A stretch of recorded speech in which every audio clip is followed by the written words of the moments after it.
I used to have a nice headset like that, and then my kids got it, and now it's broken.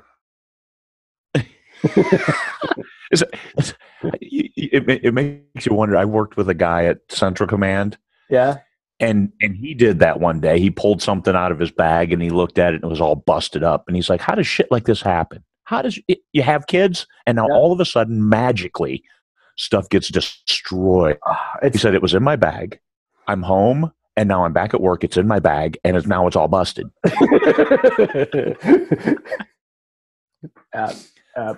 The best one is it's like when they bring it to you and they're like, it's not working. It's not. And it's like, one, you were never supposed to have it in the first place. And since then, it's now broken and it's my problem that you broke it. Yeah, it is. All right. Well, welcome everybody. It's Craig and Joe, the business of writing. Long time since the two of us have talked. Craig's been busy. I've been busy. What's new? Well, here I am in the subarctic. The new thing is, yesterday I found out that we no longer have a full night here in Fairbanks. I didn't understand that was a real thing. The sun now no longer is greater than 18 degrees below the horizon. So we have twilight. The darkest of night it gets is civil twilight, nautical twilight. I don't know, whichever the darkest of the twilights is. Okay. So that's at the darkest part of night. It's still considered twilight. So you have no night, and that's until September. So I mean, the sun in the around the equinox. It's not the equinox. That's the solstice on June 21st. It's light. I mean, they play baseball. So you have the midnight sun on baseball. So yes, we are at a certain amount of light from here until September. So it messes with people because now it's light all the time, and some people have a hard time sleeping. I personally do not. I'm fine. So. Got to have the blinders that like we have in our bedroom that have like the foil inside them, so no light can get through. Yeah, we've got the super dark out curtains on our dark out curtains. Yep. Yeah. Because our which when we bought the house, it's a north-facing window. You think, hey, north-facing window, who cares? Well, up here, this far north, a north-facing window, that's the sun. The sun is right there all night is coming from the north. Because it hangs out in the north horizon at the last late night, and then it'll rise and go up into the sky, and then it comes back. So it makes an oval in the northern part of the sky from where we are because of the tilt of the planet. That's being this far north. The sun rises in the east, sets in the west. Yeah, a couple months out of the east of time. And in the winter, it rises in the south and sets in the south. And in the summer, it never sets. Yeah. So So your Western settlers, your pioneers, would have been walking around in circles up here. So I thought today what we would do is talk a little bit about your book. I think that what's been out now 2 weeks? Something like that, yeah. And I know this has been kind of you depending on the time of year, maybe back burner, sometimes front burner project for you. And, you and I have talked about it a bit. That's actually kind of how we got started talking when you were doing some research on your book and you found my book. And thanks so much for the mention. I really appreciate it.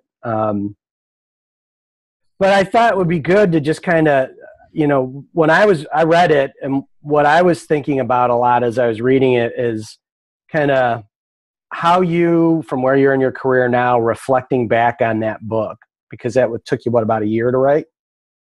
It took, a little over a year, because I was trying to, I was just capturing things I was talking about on the 20 Books to 50K Facebook group. And just because I found that I was answering the similar questions repeatedly as I'd run across people. They say, oh, hey, what do you think about this? What's this? And I was like, oh, okay, here. So I found myself copying and pasting, and it makes it easier to answer questions. So I was being helpful, which is what I try to always do. And but I was getting a growing list of stuff, and I thought, well, hey, let me put this all together, and here's what I've learned about publishing.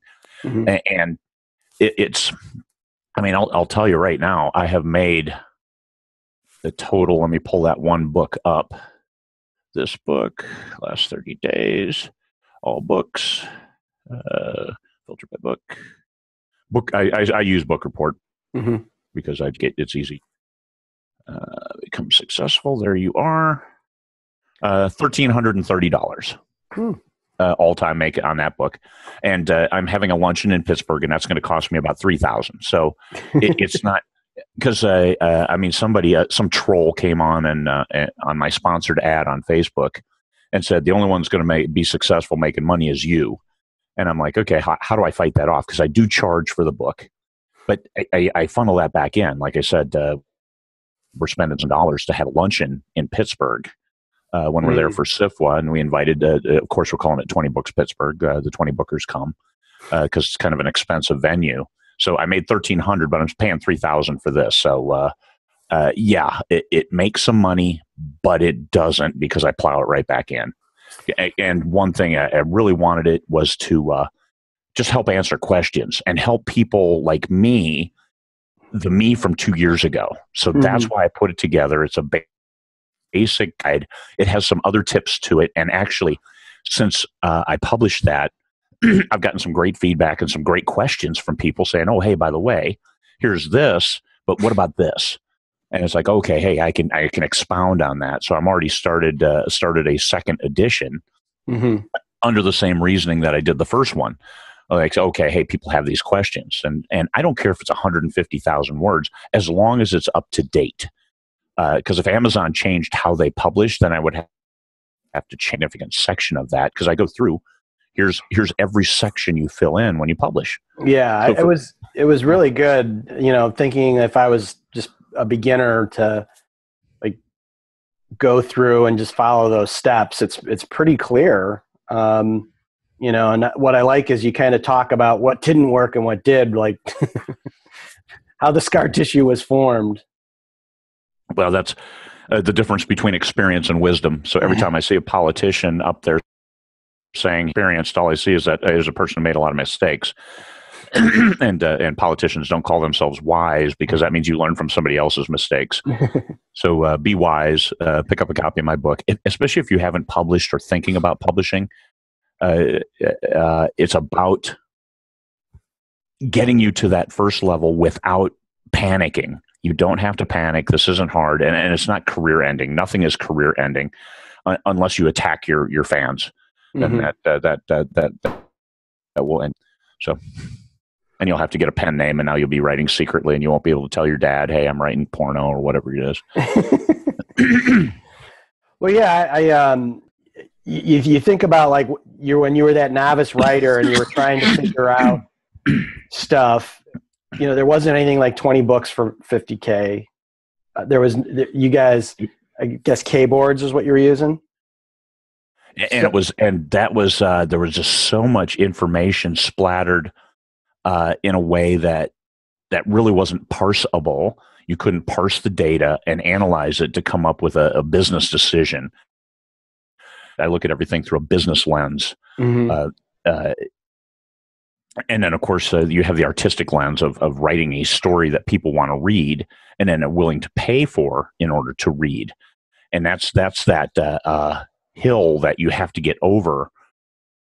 But until you write your first story, that hill doesn't exist. You just the whole hill is about getting those words down and then telling a coherent story. And then what you need to do to make it good, well, that's a different new hill. So it's like all the foothills before you get into the mountains. Well, and I think that's a really great point that you make in that book about, and I guess it's Michael's idea of this minimal viable product, but getting something out there so that you can get some feedback. I think that's probably the single greatest thing a new author can do. And I know a lot of people have used Smashwords or Wattpad for that, where you publish incrementally. And people will read it in comments. I know Wattpad is huge for that. I didn't go that route because that's kind of a stop-start process. I write fast. Even when I first started, I wrote fast because I dedicate myself and full-time. I retired and then started writing full-time. So it's not like I had I would write a few chapters and then have to go to work for a week and not be able to write new material. And the good thing about Wattpad is you can throw that chapter out there away for a bit, and then when you come back, hey, you got people who've read it and give you feedback, and you keep moving forward. And I think that's a great way, as long as you can temper the feedback, because you might get people who that's not their genre. And I know when I'm looking for books and I see the customer reviews, and it starts with it's a 2-star, because I'll go down. I won't look at 1 stars. I generally don't look at 5 stars. Look at 2 through 4, because I don't think somebody gauged this not perfect and not the most horrible thing they've ever read for some reason. So a 2-star that starts off with not my genre, I don't even read further. Yeah. Yeah, I like the 1 stars that start off with didn't read this. Yeah, I can tell from the intro. Yeah. Okay, you didn't read this, but I'm going to give them a 1 star because something pissed me off. Yeah. What a douchebag. So we don't those kinds of things aren't helpful at all. But I have to say, I am a victim of, if I look at something, if I look at a book and it's only got 3 stars and it's got like 100 reviews, I won't even look at that book, because enough readers had looked at it and given it low enough ranking. And it might be a great book and that person got targeted. And I know that's not fair, but let's just call that a typical reader behavior, because there are so many books out there that are like 4+ stars. And you look at, I think the highest number of reviews on books are some of J.K. Rowling's, the Harry Potter books. And you'll see a book with 25,000 reviews and it's 4+ stars. Okay, so it's like, hey, that's good. We'll take that as a minimum. So at least 4 stars and higher is what I'll look at. So if for some reason enough people didn't read your book but gave you 1 or 2 stars, then I mean, they're really doing you a disservice, and that's really unfortunate. But one thing you can do is you just republish. It's nothing will kill you in this business. You always get to can do a reset. Sure. Yes, it's painful and it's time consuming, and yes, you lose a lot of the good reviews. But a 3-star, you're really hurting yourself on keeping that book out there and trying to get it in front of people. Well, I think to your point about testing it out with something like Wattpad, I think the other one that you can do is do something like InstaFreebie, where you're publishing not necessarily to get out on Amazon yet, but to you kind of do 2 things with that. You can start to build that list, but also start to nurture some people that are prepared to give you feedback. Because something that I've seen through working on with the newsletter is there's a segment of people that they want to help you, right? They're fans, right? And I'm sure that's how you probably got some of your advanced readers and some of the people that you work with developmentally, is they're like, hey, I really like this story, right? And here's, however they open up their thing to you, like, hey, I thought this could be different, or I really enjoy this. If you're getting started, rather than thinking about all this big, massive launch strategy, maybe that's that initial part where you're putting your books out into something like InstaFreebie, where you can build that audience and you can test it out before you kind of go for prime time and start getting star reviews and maybe it not looking so great, right? Yeah. I think people that are getting books for free in that area, certainly they can be harsh, but there's also a tendency for them to be a little more forgiving on things like typos and maybe the book cover. Well, and if it's through InstaFreebie, then you can get that feedback and fix it before you go to Amazon. Yes, exactly. Yeah. And I think that my kind of going through that story, the whole idea while reading your book is that that's a way. If you're that author and you're like, oh, I don't know what to do, it's like, get it written. That's the first thing, and then use something like, whether it's Wattpad or InstaFreebie or some of these other things out there, to get feedback. Right? Yeah. Because you and I have talked about it a lot, is if you can't tell a story, you're going to really struggle in this business. you can be you can be lousy at grammar. There's a lot of things you can be terrible at and get help to get fixed and hire professionals to do. But if you can't, demonstrate the ability to deliver a story in a particular genre, then readers are just not going to read. They've got so many choices today. Yeah, and that goes to a craft, and that's very unique to genre. And that's one of the points I make, is that you really need to get help within that genre, because each one is a little different in regards to reader expectations. So you have to understand that. You can't just say, well, the readers are stupid. And some of the people do that. And you're not going to be successful if you call your target audience stupid. You have to find the audience that is right for your writing style. And sometimes that style isn't going to resonate no matter what the audience. And then you need to improve. And that's why, how do you know unless you hit publish? You get that book out there, and if it's a bad book, it's okay. I've got one book that's hovering 2.9 stars. It's not because it was a bad book, but it's because it was badly conditioned for the readers.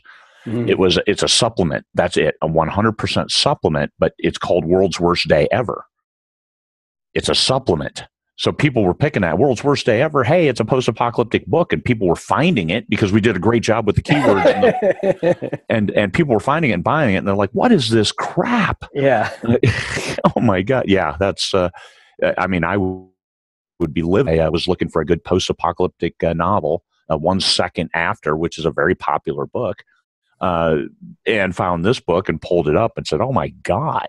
Yeah. Even though it's only 99 cents, we're not charging a whole lot for it. It's just, but still, even 99 cents, people were pretty miffed. So yeah, the blurb, it starts off with, "This is a supplement." It's so yeah, the whole blurb is a disclaimer almost. Interesting. So and it sells a few copies a day. Yeah. The other thing we were talking about, you and I, is kind of moving forward, some of the things that you're working on today to grow your business. So not in the book necessarily, but we thought that you and I could talk a little bit about the work that we've been doing around newsletters and some of the stuff that we've been doing. And to preface it, the way I've been thinking about this is I'm trying to get my mind out of the idea of, it's not about building a newsletter. It's about how I'm using that medium to nurture readers. Yes. Engaging. Everything is about engaging readers. And I think I make that point in the book, is about you don't have to have a newsletter. What you have to do is you have to engage your readership. You want them there. If you publish one book a year, people read your book, love it. How do they know 12 months when that next book comes out? And that's why a newsletter is great, because they're going to get bored if they keep checking in on your blog and you don't have the new book out yet. Mm-hmm. So newsletter is just the easiest way to keep the readers on board with what's going on with your next book or your other things that you're doing. I've found that yesterday I sent a newsletter with a survey. Just, hey guys, help me to engage more readers. I'm up to 4,200 on my list now, thanks to a couple of very, very good list builders, not freebies, but about, hey, finding science fiction, specifically space opera and military sci-fi readers. So those have been pretty successful. But I sent out a survey, and I only had about 15 unsubscribes. And I just added about 1,400 new members to the list.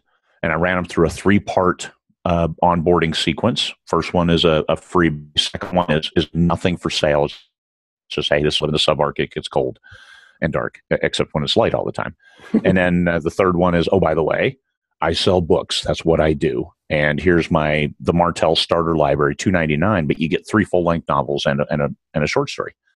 So that's my onboarding. It's 3. Derek Murphy goes as much as a dozen emails with various parsing in the middle there. Hey, do you like this genre? Do you like this? How about this? And depending on the answers, it funnels them into a different list. Okay, I don't go to that extent, because I write one genre mostly, and here everybody's here all together. And then, but yesterday I sent out a survey. Hey guys, could you? 4,200 people. Last count, we were about 300 on responses. I was looking for 412. I wanted a 10% response and response rate. So we were a little under that, but we were on track with the normal click-through rate. I mean, I get a good open rate of 30%, and then a click rate of over 7%. I know other people have much, much higher than that, but my list is manageable with 4,200. I know there's people with 30,000 who have like a 2% open rate, but 2% of 30,000 is a good number, but you're paying an awful lot to maintain. Yeah. I've seen there's kind of an inverse correlation between the size of the list and the click-through. Oh, yeah. People with 700 who have a 90% open rate. Hey, good on you. That is a good list. Mm-hmm.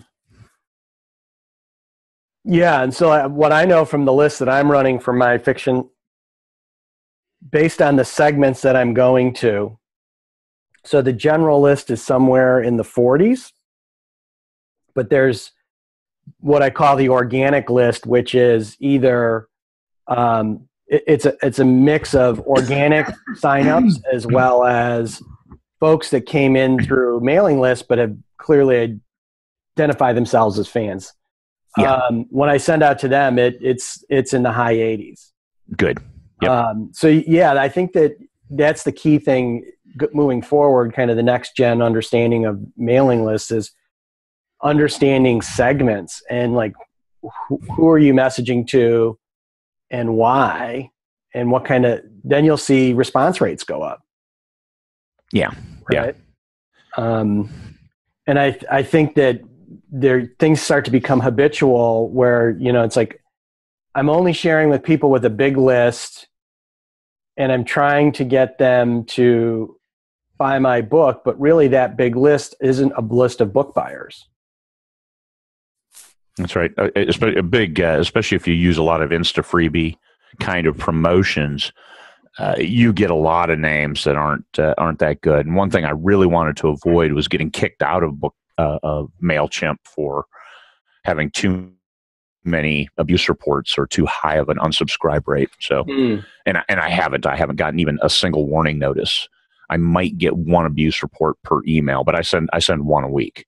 So I send enough. My rate is almost non-existent. Mm-hmm. With one of the things that I do is I've actually got a sequence.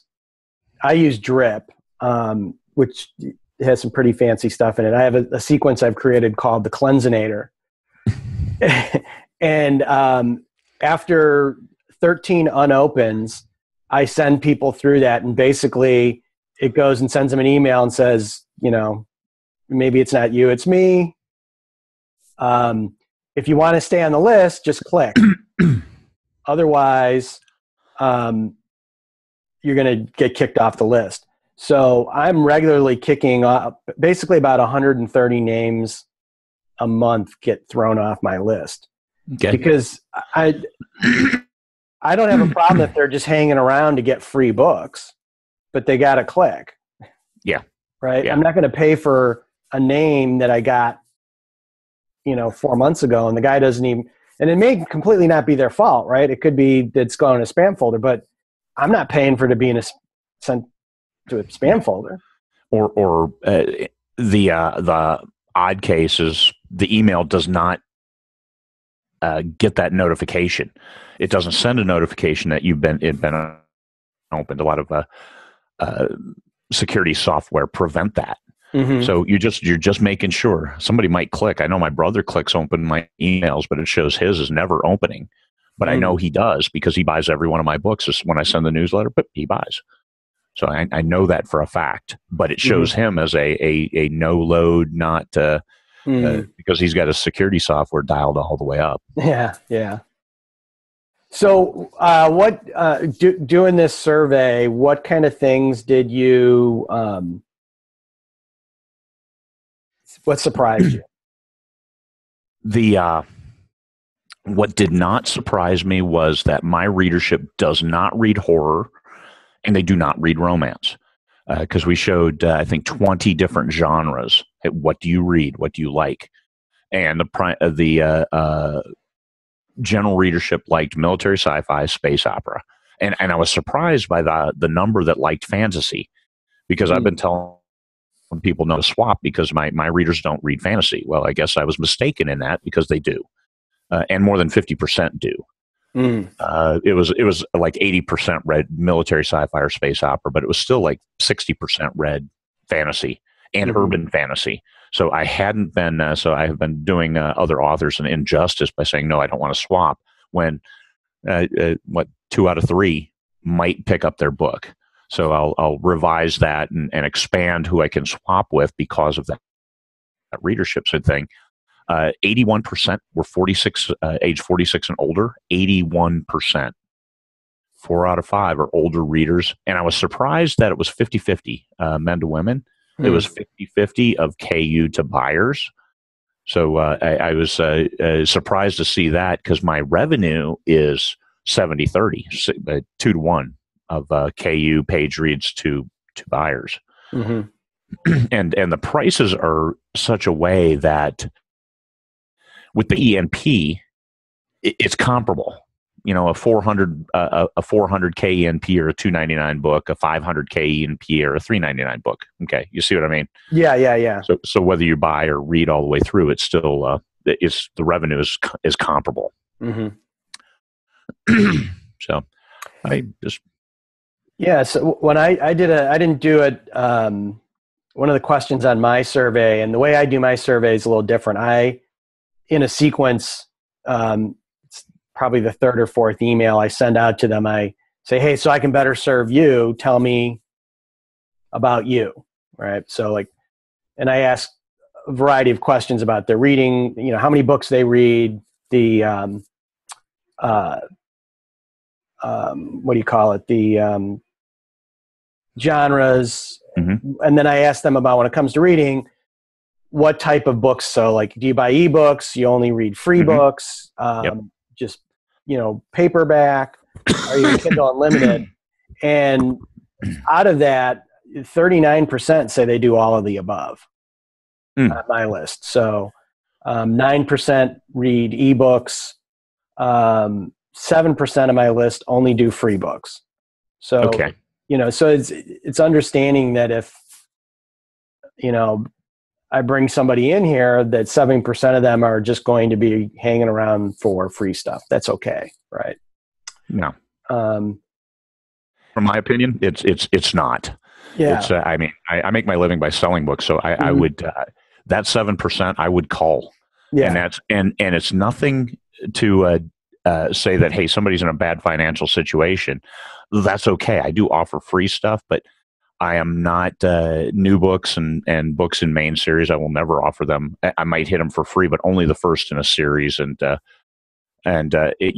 maybe that's a narrow-minded on my part, that person may come into some money at a point in time and be able to buy books, but I can't be giving my books away for free. Now, that being said, somebody answered the survey saying, oh, by the way, I only read free books and I'm an Air Force veteran and I really like your military style. So actually I gave her a 6-month KU subscription and said, here, now read all of my books. Because the cost of a 6-month subscription with my backlist, it actually pays for itself. So if she goes through all my books. Oh, that's a smart idea. So maybe. Yeah. Well, and I think it's where you are in your career. I mean, you've been pounding on this thing for a couple of years and you've got a big backlist. If you're earlier in your career, for what I'm doing with the fiction stuff I'm writing, there's value to be created with those free people, right? They can be the folks that get out there in advance and are going to put up good reviews, opposed to, you've got a decent, following that they're going to review that book no matter what, and they're waiting to review the book, right? I mean, I'll get 10 to 20 reviews the first week, and that's it gets it out of the gate. The other thing I did recently was I did a survey on what people would like in as far as giveaways. That's interesting. That's cool. Yeah, and one of the things, so I in that there was what was really interesting was not necessarily what I provided them, because I said, like, what would you like as far as, like, the traditional stuff, gift card, a custom-made e-reader cover, what are some of the other things, signed books from the author, mugs, t-shirts, all that kind of stuff. The interesting thing is once you put aside, like, the Kindle and the gift card, like, which of course rated really high, I then had, like, give me some ideas, and I had some great ideas from them of stuff that they wanted, and 90% of the stuff wasn't expensive. That is cool. That's right? Cool. A lot of it has to do, like I'd like to have a chat with the author. I'd like signed stuff from the author. I'd like to be able to name a character in the book. I'd like to write with the author, right? I mean, it's like, it wasn't really expensive stuff. It was all about connecting, right? Yeah. Yep. That is great. It's great feedback. So yeah, it took a while, because like I said, it was that suggest a prize thing. Out of 333 people that answered that, 174 gave me an answer. So that's pretty good, Yeah, that is really good. Well, they're thinking about it, and that's once again, that goes back to connecting. If you connect with your readership, that's going to be the most beneficial thing you do as a writer, because you connect with the readers, and the right readers, not ones that convince you to go horror when you're trying to write a certain other genre. But overall, we take the feedback as a single entity and look at what is the overarching themes on that feedback, and you act on that. Your writing is going to get better, your marketing is going to get better, and your overall business of writing is going to get better. Yeah, and there was a couple interesting comments too about making it available.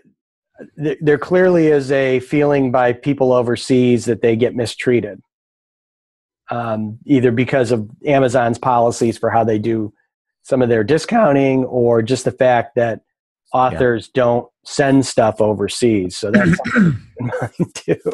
Well, and you do, authors will say, hey, look at that, 70% on 99 cents. I'm going to do a countdown deal. Well, if you've got, like me, 20% of your readership is overseas, you just told 1 out of every 5 of your readers, hey, I'm going to do a discount, but it doesn't apply to you. So I have stopped doing the last 6 months, probably 6 months ago, I stopped doing countdown deals. I'll eat the 35% on the royalty, just to make sure I don't alienate 1 out of 5 of my readers.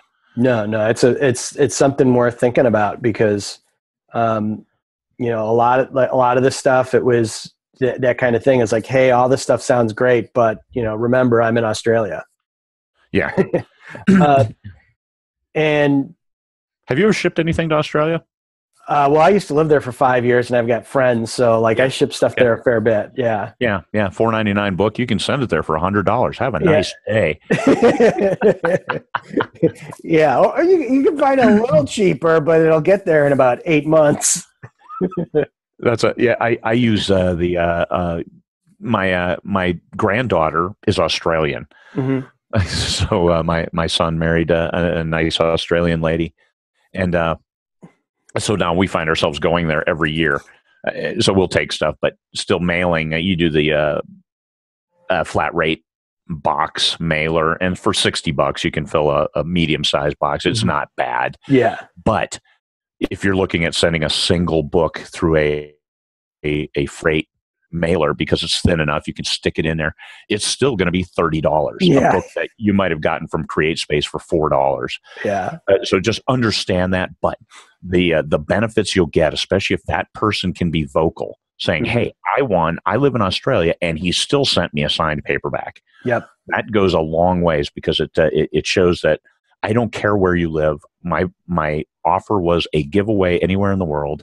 And I did that. I ran 2 major giveaways on Goodreads before the charging, just to pick up followers there. And and I'll be damned if both winners weren't in the UK for a signed book. And now this is a big old fat book. So yeah, it cost me $30 to ship the book to you. I did. And one person actually came up, gave feedback, gave a review, posted publicly, hey, look at this. I got this because of this giveaway. And the other person, almost every other time I send a paperback overseas as part of a giveaway, I never hear from the person. And I that's pretty annoying. Yeah. Because it's I'm sending a $5 paperback. I'm paying $30 in shipping, and somebody can't even go online and say, hey, oh, by the way, look at this. Cool. Yeah, unfortunately, that's the world we live in, right? Yep. They don't owe me anything. It was a giveaway, truly. But you know what? I don't owe you anything. I've sent out a few e-readers, and it's like not even you didn't even send me a thank you, right? Like, I got it, right? Yeah. Like, oh, man, this is really, I have it. Great. Yeah. You got to count on USPS to give you the confirmation that, it actually was delivered. Have a nice day. Yeah. But, there's a lot of people out there that make a pretty good deal out of just entering contests. Yeah. Right? Yeah, that's what they do. Yeah, that's the price you pay. And yes, exactly. And I took a marketing class in college. I was in the Marine Corps, and I thought it was more of influencing is how I looked at the class. And that was one of the things that's don't feel bad if somebody offers a giveaway, you take it and then you don't sign up. And so the first thing I was hit with was a mailer for a free Disney towel, right? Like a Mickey Mouse towel or something. Mm-hmm. Hey, you sign up. And so I got the towel, and then immediately on the 30 days after that, I'm like, oh, hey, I'm canceling. And nobody has any heartburn with it. That's part of that's their price of marketing. They're hoping that people will, they give their credit card and either forget or just say, hey, okay, I like this enough. You can keep charging my credit card. And I was absolutely no hell. You're going to keep charging my credit card. I'll take your towel. Thank you. So, well, I'm sure you're of the age. You remember those old record clubs, right? It was like you get 10 records for a penny, and in the book clubs you get 10 books. The Dragon Riders of Pern. I got that because it was an omni. It was the first 3 books in a hardback, and I got that and like 3 other books for $3.99 or something, with an obligation to only buy one more. So I remember that one. It had the cheesy purple and pink dust jacket. And it was really the low quality cover. It wasn't even of the era, the 70s, of the fancy kind of Larry Elmore, really cool covers. Yeah. But still, it was a great book, and it influenced me for life. And I got it because of one of those deals. So, yeah. Yeah, they work, right? Like they knew how that eventually they were going to get the people that just forgot, and they would. And I bought every one of her books after that in hardback. Wow. Because so sometimes, and you know what? I never sent her an email or letter saying, hey, I got this because of this. So sometimes you do get things and you don't get that feedback, but if you bring readers on board, it's just part of marketing. You get to deduct it on your taxes, which I just did last week. So it's all part of a marketing campaign. Now, if you're getting 100% non-feedback, maybe you're touching the wrong people. And that's how you build your super fans. And David Cochran is coming out with a new book, From Fans to Super Fans, or From Strangers to Super Fans. And that's it's a good book. I've seen some of the bits and pieces he's putting into that. So because he studies this stuff. He studies human behavior. He is a person you do need to talk to or listen to when he talks about this stuff. So yeah, he's got some good stuff. And I think we forget, if you're in this and you're on all these forums, is that the greater majority of people of readers out there, they may not even know that authors have newsletters. And an example is the woman that I work with who does the accounting for some authors. So she's being brought into this world. And this woman, she worked for Oprah. Okay. So, I mean, she knows about media, and she's a big reader. She's a big romance reader. And we were talking with one of the authors we work with. And it was just funny because here we are, we're in this world where everyone has newsletters and thousands of names. And Lisa says, I just happened to sign up with a newsletter with this author that I really like. I didn't know that authors did that. And it's good because now I know when her books are coming out. Like, yes. How do you answer that? I mean, it's like, that's why we have newsletters, especially if you have an irregular publishing process. And that's part of the more frequently you publish, the fewer you need to do, because nothing sells the last book like the next book. But you lose that readership interest over time because they lose touch. So that's the newsletter fills that gap. Now, if you're like me and you publish over your head with the number of books, it's just letting them know, hey, here's something, because I send a newsletter every Monday now, and I try to gauge my releases, so I've got a Monday and let people know, hey, the latest is out, and so I get a certain sales bump every Monday, and then a week from then Amazon sends out to all my followers. I've done a lot of giveaways on Amazon. And the benefit is now Amazon cultivates and works with that list of your followers. The bad news is you have no idea how many are on there. Mm-hmm. So I've done a Kindle Paperwhite giveaway and targeted the ads very specifically on that to space opera readers. So I ran Facebook ads and hit my own list. But so I think I had 2,000 people enter that. Mm. And actually, I did not send it to my list. I only did Facebook ads, and I did some shares with other authors. And that was it. Just trying to get those followers. So I think I could have upwards of 10,000, or I could have 1,000. I've done a lot of book giveaways of but very specific genre. But when Amazon sends that note out, I do get a bump. So I know that I have some followers where that's the only way they follow me is via Amazon. So, I mean, you use that as much as you can, because that one is free. Amazon is more than happy to sell your stuff if your stuff sells. So it's the cart and the horse thing. Mm-hmm. So if they don't help you, how can you sell books? Well, then that's where you have to do all of this orgasmic stuff with your newsletter, with newsletter swaps and things like that. And but once you get it, and that's why your sales improvement is not linear. It's logarithmic. It amps, because as you sell more books, you have word of mouth. You have people selling telling their friends, hey, you need to read this book. I read a book. It was great. You have Amazon saying, hey, this person sells books. So we get our cut with a little shout out. This person sells a lot more books, because everything they do is about their business. So as long as if they can send one email and sell 10 books, they're going to do that, as opposed to sending one email and selling one book. If you're doing that or selling no book, you go into the bad guy pile, and the other people go into the good guy pile. So as long as, and this is where you're refining your blurbs, your covers get better. And that's why as you move forward in your career, each book has to get better.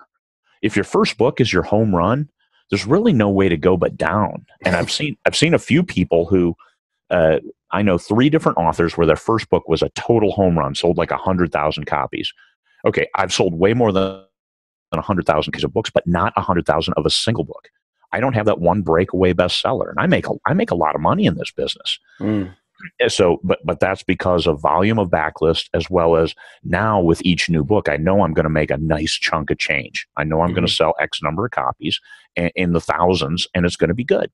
And then the next one, and you do that every month. A new book, it bumps the backlist. Okay, all of that works together. So you see how it's logarithmic in the chart as it climbs the chart. But 3 different people who have had that first book runaway bestseller, and whether ego, whether other reasons, their second book did not sell anywhere near that. And then they had issues. And then most of them, there was a huge gap between 1 and 2. And readers, 10% read through, you think, well, 10% of a runaway bestseller is still a good number, but not really. Not if it's been a year. You can sell $100,000 book in a year. Hey, not a bad year. Not a bad year at all. Especially if it's a runaway, you're not spending a lot of money on advertising. But now you can't replicate that. And one thing that I know I can do is I can replicate the success on one book, because it's not this runaway bestseller, and I don't really know why. So building that readership, I'm on a 16th book in a series, and it's about 90% read through. So I can tell, hey, if I publish a new book in this series, it's going to this. Now, as I invest in ads in book one, it's going to bump the whole series. And because there's 16 books, we're going to make X amount of money. Predictability in your business is important. And this is Business Geek 101. If you can predict what your income will be next month accurately, you are going to be successful. Mm. Unless it's, I'm going to make nothing next month. Hey, that's not the kind of predictions we want to make. No. I mean, growth. Yeah, I get your point. If you go to Wall Street and you have a company that says, we're going to have 10% growth next month, and they hit that, and they repeatedly hit that, people will throw money at them. Yeah, it doesn't matter. I've said this before. I said it at the conference. It doesn't matter what your business is if you can have repeatable cash flows, that business has a value, and somebody would be prepared to pay for those cash flows, right? Whether it's selling movies, books, insurance, it doesn't matter. It's all about repeatable cash flow, right? That's positive cash flow. Yeah, repeatable positive cash flow, right? Because it doesn't matter how complex and fancy and wushu the financial engineering is. Underneath it all has to be repayment of the debt and equity by positive cash flow. Yep.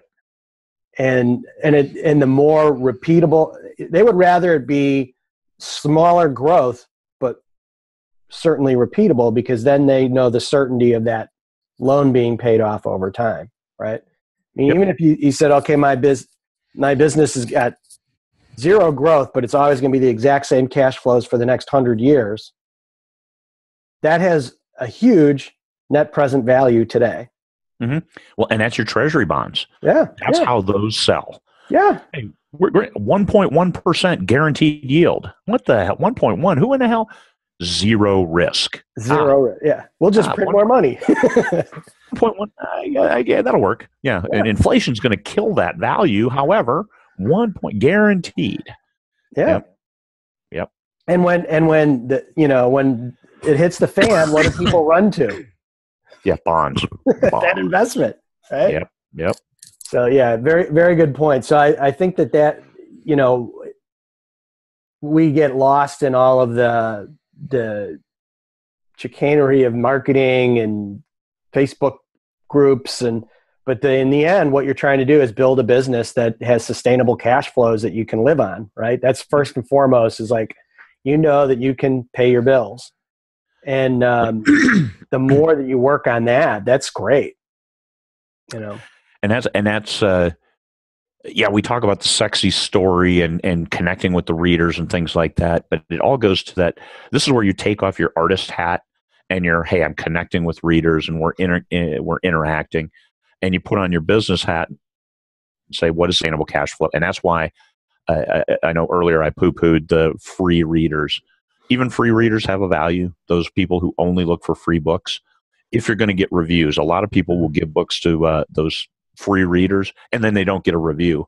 Those people, you call them. I mean, they're not ever going to buy your books. Yep. I mean, word of mouth. These people don't have followers on Facebook and stuff like that. But you don't want to ever alienate one. They just kind of casually drop off. All of a sudden, they're not getting your emails anymore, as opposed to either buy my books or you're gone. I mean, you don't want to confront people. Just let them fade away, and treat everybody with respect. I mean, we're talking here. This is for authors, but I need people to buy my books. I don't write these books to then just give them away. Mm-hmm. So I know on the first day we do 99 cents, regardless fan pricing. I didn't do that with the author book, just because that's I plowing all of that profit back into 20 books. Mm-hmm. So that's not a profit center. So I invest my time writing better stories each time, and that's where I make my money. And I can't, I just can't be first time, hey, I'm giving the book away every time I launch a book. No, I cannot do that, because that's not just a business perspective. It doesn't allow me to do conferences. I mean, I'm going to get stuck with like a $20,000 bill this week to Reserve Edinburgh. So, that kind of stuff. I need money to do that, and I make money with my books. Mm-hmm. And that's every author. You take off your author hat, and once you put on that, I'm a professional author, I'm a business, then you have to look at the profitability. What are you paying for your books, and what are you getting back from your books in regards to the money? And it doesn't make you mercenary, for Christ's sake. I mean, I spend $3 for every 4 that I make, most of it going back into indie authors. Mm-hmm. Okay, yeah, I make a lot of money, and so that results at $1 out of 4, and because of Uncle Sam takes his rather large and healthy cut, and the IRS thanks you for your success. But still, it's a business. Treat it like a business. Make money and enjoy yourself. I write off all my travel because no matter where I go, it's a writing good. I'm inspired. I write every day. So since I don't declare the home office, I don't care where I am. I'm writing that off. Mm-hmm. And now, if you're doing local, if you go to a local coffee shop, the IRS is kind of specific on don't do that. You don't get to write that off necessarily. But without taking the home office, wherever I go, that's my office. Mm-hmm. So it's doable. Now, I don't go downtown and write because the internet sucks at these places. Even my internet's not great out here in 10 miles outside Fairbanks. It's better than what I can get for free in the coffee shops. Mm.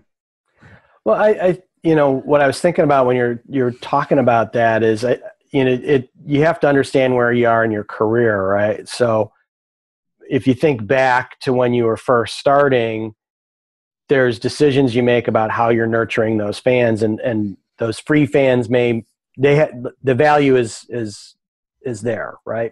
Now, those fans, just like you, mature, right?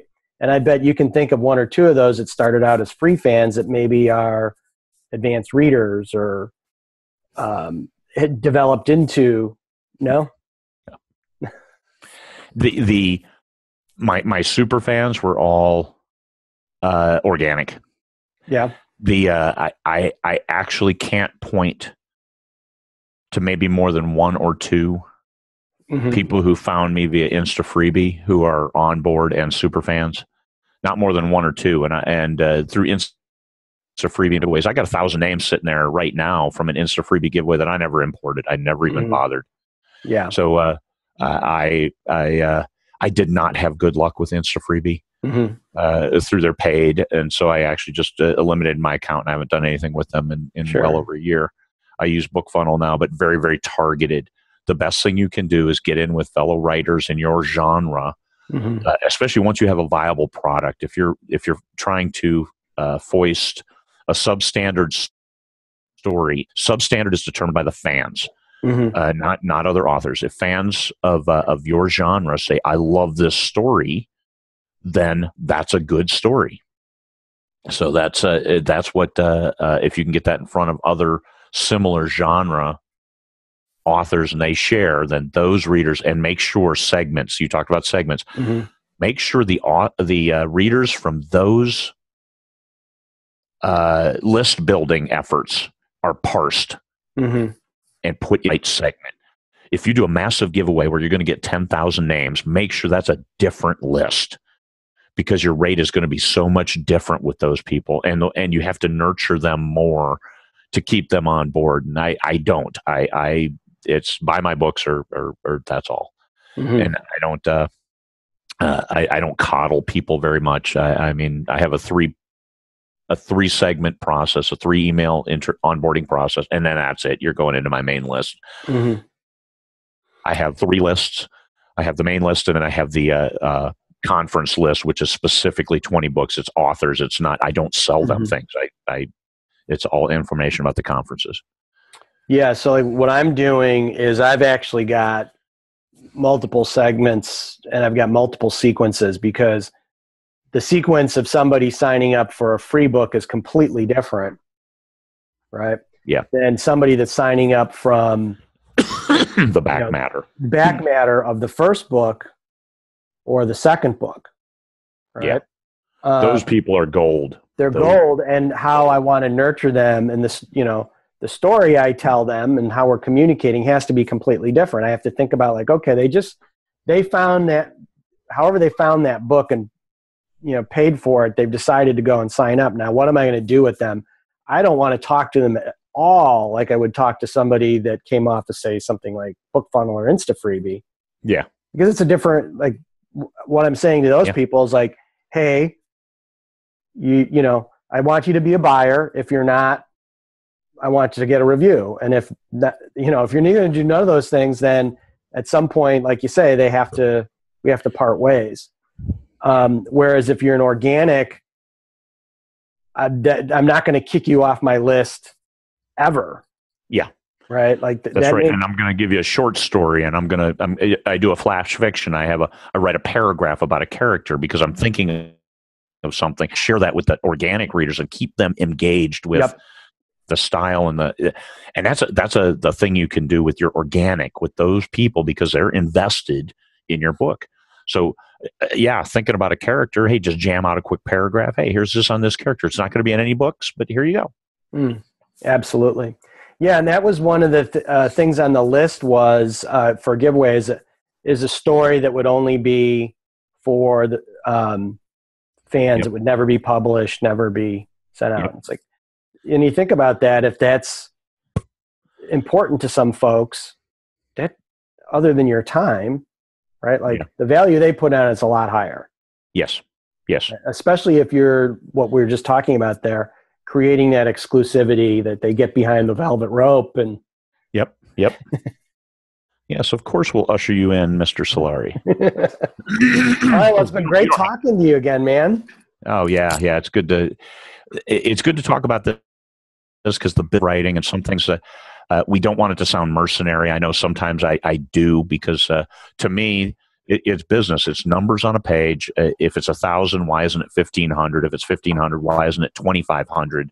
And what's it going to take to get to $10,000 of that you make during this week's launch? And it's the hard business of it, and you get that by cultivating and working with buyers.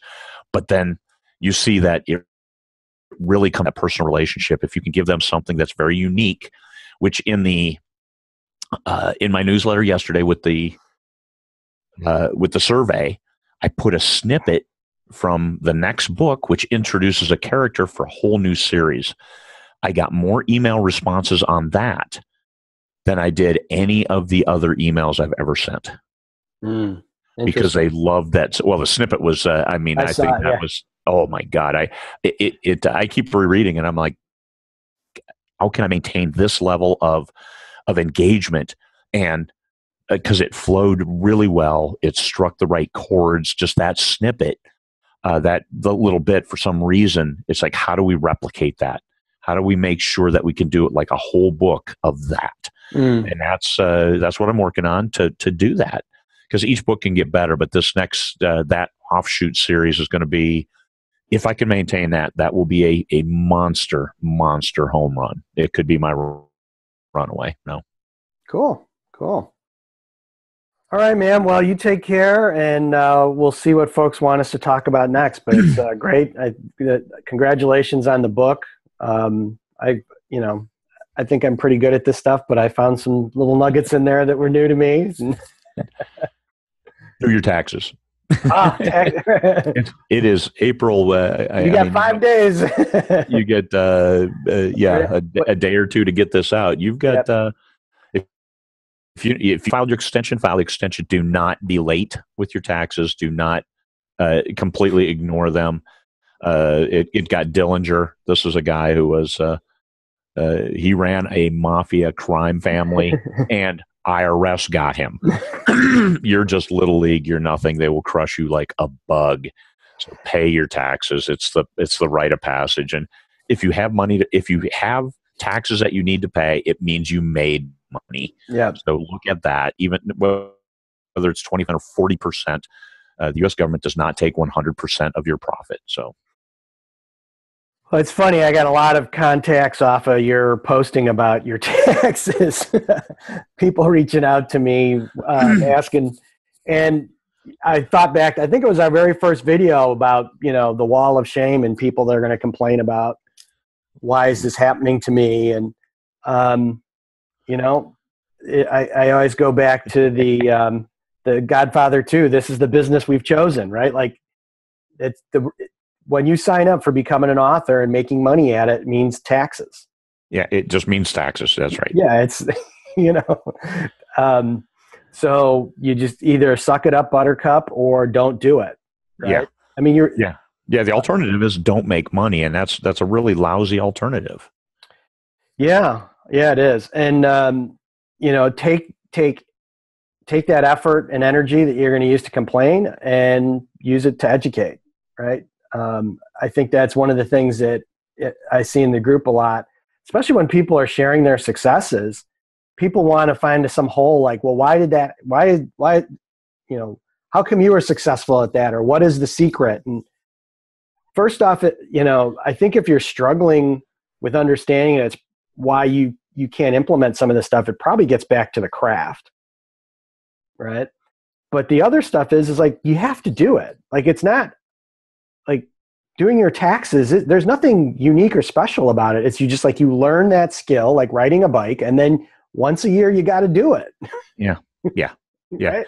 It's just something you have to do. It's not. Yeah. It's like getting up in the morning. It's like drinking coffee. It's something you have to do to be productive.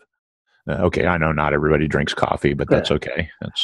I had a call with someone the other day, and the thing came up, and this came up at the conference too. I was like, well, I'm in California, and it's really expensive to have an LLC and that. And I'm like, well, let me ask you this question. Do you like living in California?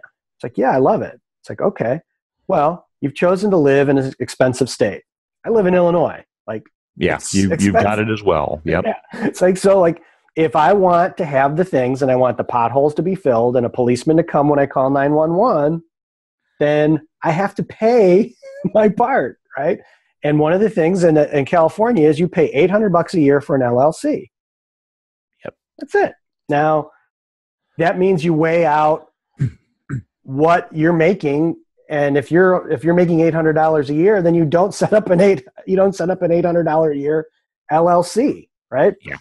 But if you're making $50,000 a year, having an LLC, there's probably some things with that vehicle that you can do to save $800 in taxes. Yeah. Right. So fortunately, there's guys like you and your book. You got those resources there. I'm here to help people. All they have to do is, once they learn it, do it. Yeah, it's not bad. I mean, you've got all kinds of help that you can get. TurboTax has the home and business is one I use, and it takes care of everything. It's all you need. Yeah. I mean, I do my own. I'm like you. I do my own taxes. I feel that I have to do that just because of. Yeah. It keeps me up to speed, and it when I'm telling other people some of the things that I do with my taxes, I want to make sure I eat my own cooking. But yeah, I use that, and it's, certainly each year it goes faster and faster because I'm getting more efficient at what I do on a monthly basis to track that stuff. Right. Yes. Yeah. I track everything in a spreadsheet. I have a lot of notes from the Schedule C to refine the categories. So I can slice and dice by category, and I just list the stuff when I do my taxes. It took me a total of 7 hours this year to do taxes on a couple $100,000 in revenue. Yeah. Because I track every single day. If I have an expense, like this morning, I already had 3 expenses that I needed to log in. I logged them in, put them in the right categories. And we'll forget about them until March of next year when I slice and dice, and I'll select the right category by this year's 1040C anyway. If it changes for next year, well, then we'll hunt and pack. But at least I've got all of my expenses logged consistently. So client recognition was a category I used last year, and actually it's client gifts, I think, is what I need to what I put it under, whether it goes under commissions or advertising. I think I logged most of them under advertising this year, but that's just know where you're going to put them. And then it's just, you parse it, you filter your spreadsheet, and that's how I track it. And it works very well for me. I know you use Wave, but you still have to get them into the right category because then you filter it. And now you've got expenses from that one category. You pump them into your tax form, and there you are. It's not that hard. as long as you keep up with, if you didn't put a single expense for last year, and your first order of business is you pull up PayPal, you pull up Amazon to see what you spent on, oh my God, that's going to take you freaking forever. Yeah. So don't do that. This is Joe and Craig, the business of writing. Yeah, and right. you see that me and Joe could probably sit forever and talk about this because it's not crap. It's business. And There it's you go. cool. And that's what the cool kids do, is talk about business. All right, man. You take care. Hey, we'll talk to you later, Joe.